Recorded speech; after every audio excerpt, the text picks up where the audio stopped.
Township ವಿರೋಧಿ ಹೋರಾಟಕ್ಕೆ BJP ನಾಯಕರು ಬೆಂಬಲವನ್ನ ವ್ಯಕ್ತಪಡಿಸಿದ್ದಾರೆ. ರೈತರ ಪ್ರತಿಭಟನಾ ಸ್ಥಳಕ್ಕೆ ಇವತ್ತು ಬಿಜೆಪಿ ನಿಯೋಗ ಭೇಟಿ ಕೊಡಲಿದ್ದಾರೆ. ವಿಧಾನಸಭೆ ವಿಪಕ್ಷ ನಾಯಕರಾಗಿರುವಂತಹ ಆರ್ ಅಶೋಕ್ ಅವರ ನೇತೃತ್ವದಲ್ಲಿ ನಡೆಯಲಿರುವಂತಹ ಭೇಟಿ ಇದಾಗಿದೆ. ಜೊತೆಗೆ ವಿಧಾನ ಪರಿಷತ್ ವಿಪಕ್ಷ ನಾಯಕರಾಗಿರುವಂತಹ ಛಲವಾದಿ ನಾರಾಯಣಸ್ವಾಮಿ, ಶಾಸಕರಾದ ಅಶ್ವಥ್ ನಾರಾಯಣ್, ಸುರೇಶ್ ಕುಮಾರ್ ಇರುವಂತಹ ನಿಯೋಗ ಬೆಳಗ್ಗೆ 11 ಗಂಟೆ ಸುಮಾರಿಗೆ ಕೆಂಪಯ್ಯನವಾಡಿಯ ಅರಳಾರು ಸಂದ್ರ, ಹೊಸೂರು ಮತ್ತು ಬನ್ನಿಗೆರೆ ಗ್ರಾಮಗಳಿಗೆ ನಿಯೋಗ ಭೇಟಿ ಕೊಡಲಿದ್ದಾರೆ.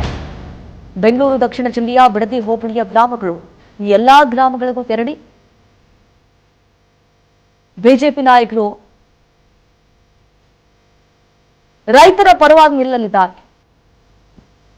ಈಗಾಗಲೇ ರೈತರು ಎಷ್ಟರ ಮಟ್ಟಿಗೆ ಹೋರಾಟವನ್ನು ಮುಂದುವರೆಸಿದ್ದಾರೆ, ಯಾವ ರೀತಿ ಆಕ್ರೋಶವನ್ನು ಹೊರಹಾಕುತ್ತಿದ್ದಾರೆ ಕಾಂಗ್ರೆಸ್ ನಾಯಕರ ವಿರುದ್ಧವಾಗಿ.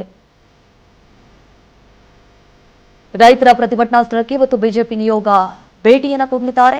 ವಿಧಾನಸಭೆ ವಿಪಕ್ಷ ನಾಯಕರಾಗಿರುವಂತಹ ಆರ್ ಅಶೋಕ್ ಅವರ ನೇತೃತ್ವದಲ್ಲಿ ಭೇಟಿ. ಇದಕ್ಕೆ ಸಂಬಂಧಪಟ್ಟಂತೆ ಹೆಚ್ಚಿನ ಡೀಟೇಲ್ಸ್ ಕೊಡ್ತಾರೆ ನಮ್ಮ ಪ್ರತಿನಿಧಿ ಬಸವರಾಜ್ ಹೂಗಾರ್. ಫೋನ್ ಸಂಪರ್ಕದಲ್ಲಿ ಜಾಯ್ನ್ ಆಗಿದ್ದಾರೆ.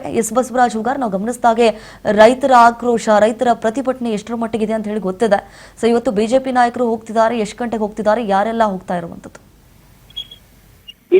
ಬಿಡದಿಯ ಟೌನ್ಶಿಪ್ ಯೋಜನೆ ವಿಚಾರಕ್ಕೆ ಸಂಬಂಧಪಟ್ಟಂತೆ ರಾಜ್ಯ ರಾಜಕೀಯದಲ್ಲಿ ಬಹಳಷ್ಟು ಪರ ವಿರೋಧಗಳು ಕೂಡ ವ್ಯಕ್ತವಾಗ್ತಾ ಇದ್ದಾವೆ.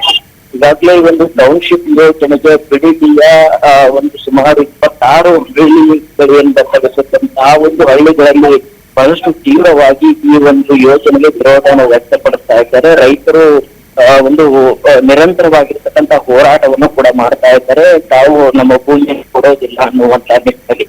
ಆದ್ರೆ ರಾಜ್ಯ ಸರ್ಕಾರ ಮಾತ್ರ ಭೂಮಿಯನ್ನ ಸ್ವಾಧೀನಪಡಿಸಿಕೊಳ್ಳಕ್ಕೆ ಮುಂದಾಗ್ತಾ ಇದೆ. ಹಾಗಾಗಿ ಇದಕ್ಕೆ ರೈತರಿಗೆ ಒಂದು ಬೆಂಬಲ ಕೊಡುವಂತ ನಿಟ್ಟಿನಲ್ಲಿ ಇವತ್ತು ಬಿಜೆಪಿ ನಾಯಕರ ನಿಯೋಗ ಕೂಡ ಒಂದು ಬಿಡದಿಯ ವ್ಯಾಪ್ತಿಯ ಟೌನ್ಶಿಪ್ ಯೋಜನೆ ವ್ಯಾಪ್ತಿಯಲ್ಲಿ ಬರ್ತಕ್ಕಂಥ ಹಳ್ಳಿಗಳಿಗೆ ಕೂಡ ಒಂದು ಭೇಟಿ ಕೂಡ ಕೊಡಲಿದ್ದಾರೆ.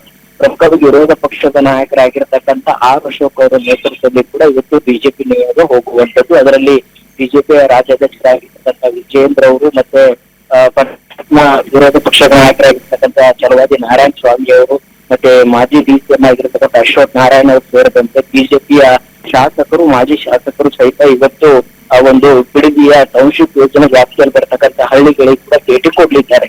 ಪ್ರಮುಖವಾಗಿ ಇದಕ್ಕೆ ಸರ್ಕಾರ ಒಂದು ಭೂಮಿಯನ್ನು ಸ್ವಾಧೀನಪಡಿಸಲಿಕ್ಕೆ ಅಧಿಸೂಚನೆ ಕೂಡ ಹೊರಡಿಸಿದೆ. ಆದ್ರೆ ರೈತರು ಮಾತ್ರ ತಮ್ಮ ಬಿಗಿಪಟ್ಟನ್ನು ಕೂಡ ಬಿಡ್ತಾ ಇಲ್ಲ. ರಾಜ್ಯ ಸರ್ಕಾರವು ಸಹಿತ ಆ ಒಂದು ಭೂಮಿಯನ್ನ ಸ್ವಾಧೀನಪಡಿಸಿಕೊಳ್ಳುವಂತ ನಿಟ್ಟಿನಲ್ಲಿ ಮುಂದಾಗ್ತಾ ಇದೆ. ಹಾಗಾಗಿ ಇದರ ವಿರುದ್ಧವಾಗಿಯೂ ಕೂಡ ಏನು ಬಿಜೆಪಿ ನಾಯಕರು ಕೂಡ ಇವತ್ತು ರೈತರ ಜೊತೆ ಪ್ರತಿಭಟನೆಯಲ್ಲಿ ಭಾಗಿಯಾಗಿ ಅವರಿಗೆ ಬೆಂಬಲ ಕೊಡುವಂತ ಪ್ರಯತ್ನವನ್ನ ಮಾಡಿ ರಾಜ್ಯ ಸರ್ಕಾರದ ವಿರುದ್ಧ ವಾಗ್ದಾಳಿಯನ್ನು ಕೂಡ ನಡೆಸುವಂತದ್ದು. ಪ್ರಮುಖವಾಗಿ ಆ ವ್ಯಾಪ್ತಿಯಲ್ಲಿ ಬರ್ತಕ್ಕಂತಹ ಕೆಂಪಯ್ಯನಪಾಳ್ಯ, ಅರಳಾರು ಸಂದ್ರ, ಹೊಸೂರು, ಬನ್ನಿಗೇರಿ ಈ ಒಂದು ಗ್ರಾಮಗಳಿಗೆ ಬಿಜೆಪಿ ನಾಯಕರು ಭೇಟಿ ಕೊಡುವಂತದ್ದು. ಅಲ್ಲಿ ರೈತರ ಜೊತೆ ಪ್ರತಿಭಟನೆಯಲ್ಲಿ ಕೂಡ ಭಾಗಿಯಾಗಲಿದ್ದಾರೆ. ಬಸವರಾಜ್ ಹೂಗಾರ್, ಥ್ಯಾಂಕ್ ಯು ತಮ್ಮ ಮಾಹಿತಿಗಾಗಿ.